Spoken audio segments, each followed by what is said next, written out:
ओम गण गणपते नमः। मैं अन्नू बजाज ज्योतिष एडवाइजर आध्यात्मिक इच्छा पूर्ति यात्रा में आप मेरे साथ चल रहे हैं।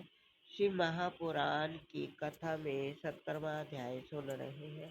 ब्रह्मा जी बोले, हे नारद, शिव जी के ऐसे वचन सुनकर गिरजा ने ब्राह्मणों को बुलाकर शुद्ध मन से नियम अनुसार व्रत किया तथा अनेक प्रकार की वस्तुएं चढ़ाकर कुएं भी गणपति को भेंट किए। फिर उन्होंने उत्तम रीति से ब्रह्मभोज कर स्वयं भी भोजन किया। इस प्रकार गिरजा प्रतिमास व्रत रखकर भली प्रकार दान दक्षिणा देती रही।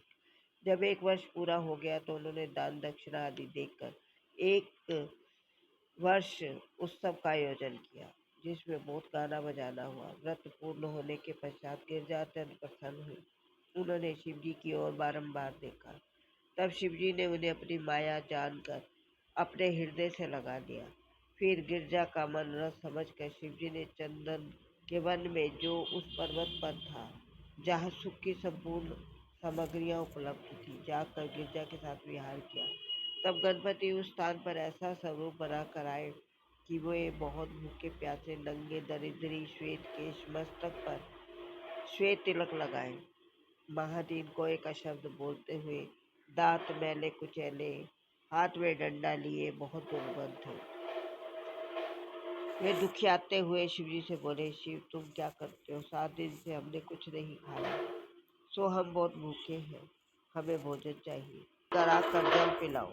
ये सुनकर शिवजी तुरंत उठ खड़े हुए, जिससे उनका वीर्य उस स्थान में गिर गया।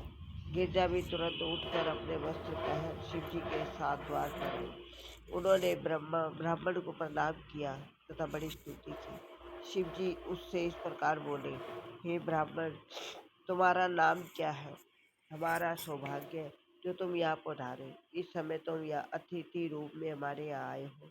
अतिथि की सेवा सुख के बराबर अन्य कोई धर्म नहीं। गिरजा ने भी कहा, हे ब्राह्मण, ऐसी धूप में तुम कहाँ से पधारे हो? जो ग्रस्त अतिथि चरणों के जल से धोकर चरणामृत को पीता है, उसे सब तीर्थों का फल प्राप्त होता है। ये सुनकर उस ब्राह्मण ने कहा, गिरजे तुम धन्य हो, मैं भूखा प्यासा हूँ, कृपा कर मुझे भोजन तथा जल दो।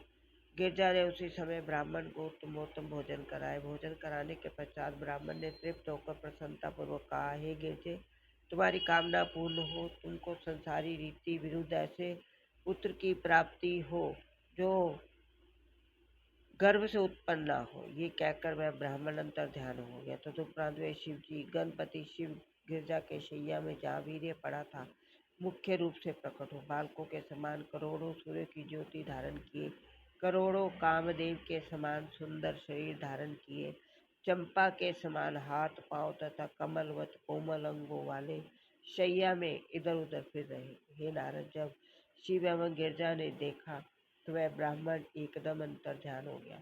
तो वे दोनों उसे चारों ओर ढूंढने लगे। उन्हें अपने मन में बहुत दुख तथा कष्ट हुआ। इतने में आकाशवाणी हुई, है गिरजे, तुम संसार की माता हो।